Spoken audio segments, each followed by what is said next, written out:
and your Congresswoman. I look forward with great anticipation to see what you will accomplish next. Congratulations once again on your first ever state championship win. I'm sure it won't be your last. As a member of the House Financial Services Committee, a member of the ESG Working Group, and the representative of the 9th District of Indiana, I can say with certainty that we need the SEC to be transparent and accountable to the American people. In my work with committee, one issue I've been particularly focused on is the shareholder proposal process.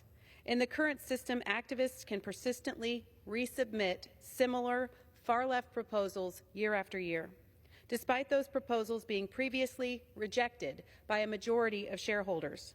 This shift in focus toward advancing environmental, social, and political policies distracts from the primary purpose of our public markets: to enable companies to raise capital, foster economic growth, and provide a return on investment for everyday investors. The SEC's recent proposals would make this problem worse by allowing more and more politically motivated shareholder proposals to be considered. This busy work provides no benefit to business. So why would we allow these already decided on political topics to plague our boardrooms?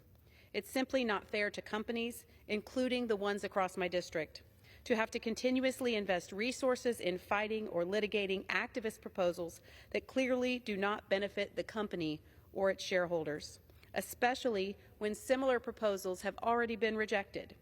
The SEC proposals defy logic and sound investment strategy. That's why last week I introduced the No Expensive Stifling Governance Act, or the No ESG Act. As the very first bill of its kind to be introduced in Congress, the No ESG Act would stop this burdensome rule from being enacted and help put an end to redundant and onerous ESG shareholder proposals. More specifically, for companies listening back home, this would address the SEC's proposed amendments to Rule 14A-8. While the current system benefits a small group of activists over everyday investors, this proposed rule would increase the burden on shareholders and businesses and divert attention away from issues that actually matter. The bottom line: Southern Indiana companies shouldn't be forced to become political platforms where politics overshadow sound decision-making. When I said my priority was to improve the financial landscape in the 9th District, I meant it. Accomplishing that depends heavily on putting forth legislation that would make a real difference, and the No ESG Act is that kind of legislation. I'm glad to be contending on behalf of the state of Indiana to solve this problem that has been overlooked for far too long. Thank you, Mr. Speaker. I yield back the balance of my time. The chair